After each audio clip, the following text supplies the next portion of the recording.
Hey everyone, welcome back to Corporate Decoded, the place where we unpack big company secrets and spill the tea on their financial moves. And let me tell you today, Apollo Global Management Incorporated has some juicy details about executive compensation and stock awards that we need to dive into. So buckle up because we are about to decode some serious executive perks and stock plans that could be telling us a lot about where this company is headed. And if you are all about getting these unfiltered insights, make sure you subscribe right now. We also have a Discord community linked in the description below, so come hang out with us there. Alright, let's get straight to the heart of it. Apollo Global Management Incorporated, a big player in investment management, just announced some significant moves regarding their top executives and their pay packages.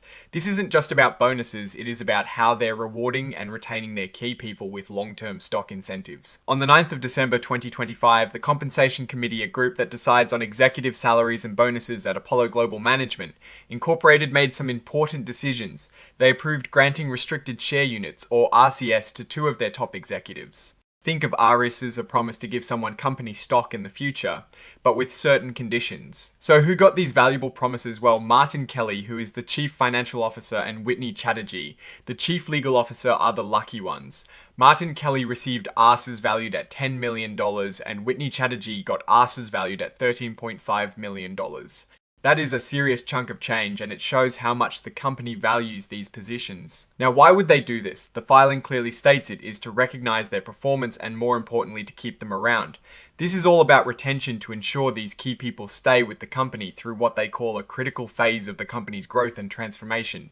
They're essentially saying these folks are too important to lose and they need to be compensated competitively to stay. The committee looked at what other similar companies are paying their top brass and decided these grants were necessary to stay competitive and make sure these executives stick around. These asks will factor into their annual compensation for the next 3 years. It is not like they get all the money at once. The company is projecting these grants to be worth about $3.3 million for Martin Kelly and $4.5 million for Whitney Chatterjee each year over this 3-year period. This sounds like a steady stream of future stock-based compensation, but here is where it gets a little more complex and interesting. These asks aren't just handed over based on time. They vest, meaning they become fully earned when the company hits a certain performance target related to its performance fee income. And even after they vest, the actual shares won't be delivered until later in 2029. So they have to wait several years to get the actual stock. There is also a penalty for leaving early. If Martin Kelly or Whitney Chatterjee decide to leave voluntarily before the 31st of December 2028, the delivery of their earned shares will be delayed for 2 more years, pushing it all the way to 2031. And if they break any of those tricky non-compete or non-solicitation clauses, or if they're fired for cause, well, they might not get any shares at all.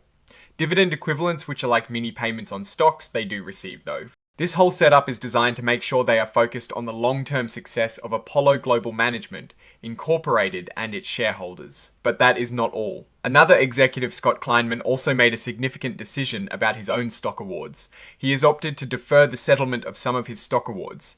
This means he is choosing to receive his stock later than originally planned, extending his alignment with the company's long-term goals. Specifically, he has deferred 500,000 performance-based RSUs to 2029 and a whopping 2 million RSUs to 2032.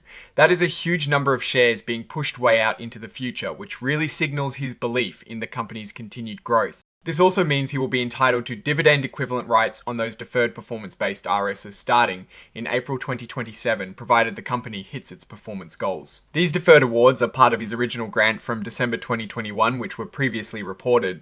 So the company is allowing executives to adjust their award settlement dates to better manage their personal financial planning while also reinforcing their commitment to long-term value creation for shareholders. The company has a formal process for these deferral elections, and the full details of that will be in their annual report. But the main takeaway here is that top executives are choosing to tie their compensation to the company's performance over extended periods. Now let's take a look at where these numbers from Apollo Global Management Incorporated lead us. While this filing focuses on executive compensation and stock awards, it is important to remember that these decisions are often made in the context of the company's overall financial health and strategic direction. Apollo Global Management Incorporated is a major player in the financial world, managing trillions of dollars in assets. Their business model relies heavily on generating fees from those assets and performance-based income, which is why those RSU performance metrics are so crucial. The fact that they are granting significant stock awards and that executives like Scott Kleinman are choosing to defer them signals a belief in future growth and a commitment to long-term value. For executives like Martin Kelly and Whitney Chatterjee, these grants are not just compensation. They are strong incentives to perform and stay with the company during what they see as a transformative period. When we look at these kinds of compensation packages, we want to ask a few key questions. Are these awards justified by the company's performance? Are they aligned with shareholder interests? And do they truly help retain top talent? In this case, the justification seems to be rooted in market competitiveness and the perceived criticality of these roles during a period of growth and transformation for Apollo. The long vesting periods and performance-based conditions for the asses do suggest an alignment with long-term shareholder value creation. However, it is always wise to be a bit skeptical. While the intent might be to retain talent and align interests, sometimes these large grants can also be seen as a way to reward executives irrespective of short-term performance fluctuations, especially if the vesting conditions are not met or if the company's stock price doesn't perform as expected. The fact that the actual shares are not delivered until 2029 and 2032 for some of these awards means that their ultimate value will depend on the company's performance over the next several years. Looking ahead, Apollo Global Management Incorporated seems to be prioritizing stability and strategic growth by locking in their key executives through these generous long-term incentive plans. The success of these awards will ultimately be judged by whether the company achieves its performance fee income targets and if the executives remain with the company to see these awards through. So what is the bottom line here? Apollo Global Management Incorporated is investing heavily in its leadership team through stock awards, betting that their top executives will deliver significant long-term value. The long deferral periods and performance metrics show a commitment to shareholder alignment, but it is crucial for investors to keep an eye on how these performance targets are set and met, and whether the company's overall financial performance supports these executive rewards. Alright, that is our breakdown of Apollo Global Management Incorporated's latest compensation report. What is your take on these executive stock awards? Are they fair? Are they effective? Drop your thoughts in the comments below. If this analysis was valuable, hitting that like button really helps us out, and subscribe to Corporate Decoder for more deep dives into company filings. Don't forget to check out the Discord in the description to join the conversation.